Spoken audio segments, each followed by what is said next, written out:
Je suis en train d'étudier l'histoire mondiale de Patrick Boucheron, avec 120 notices historiques à la clé. Et je pense aussi aux travaux d'André Barbeau, à commencer par son ouvrage de 67, Suppos vert, les astres et l'histoire. La question qui se pose est la suivante. Est-ce que l'astrologie doit aller vers l'histoire, ou est-ce que c'est l'histoire qui doit se servir de l'astrologie? La question est là. Et à mon avis, c'est l'histoire qui a à apprendre de l'astrologie, qui doit prendre modèle sur la vraie astrologie, attention, et non pas l'astrologie qui doit se conformer aux caprices de l'historiographie, le même du droit. L'astrologie doit féconder le droit constitutionnel, et non pas être à la traîne du droit, ne pas valider le calendrier constitutionnel, mais aider le calendrier constitutionnel à être en accord avec l'astrologie. Voilà, ce sont nos défis que je voulais vous présenter. Et ce qui me paraît le plus fâcheux dans cette histoire mondiale de la France, c'est la problème de méthodologie.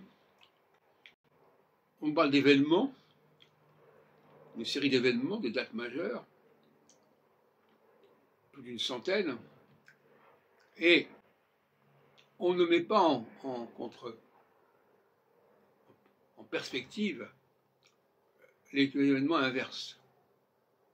Or, tout événement est en réaction, si on peut dire, par rapport à un événement antérieur, et également produira des réactions ultérieurement.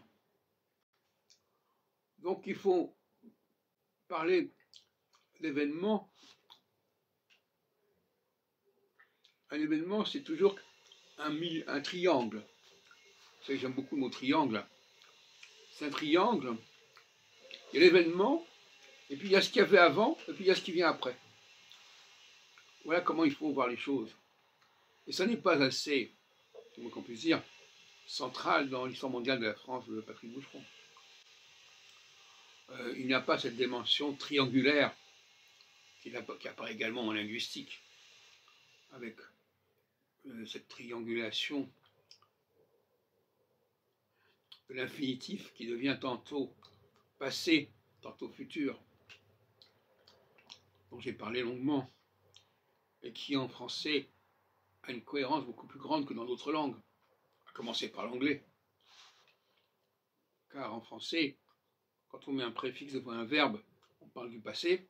Quand on met un suffixe après un verbe, on parle du futur. C'est aussi simple que ça.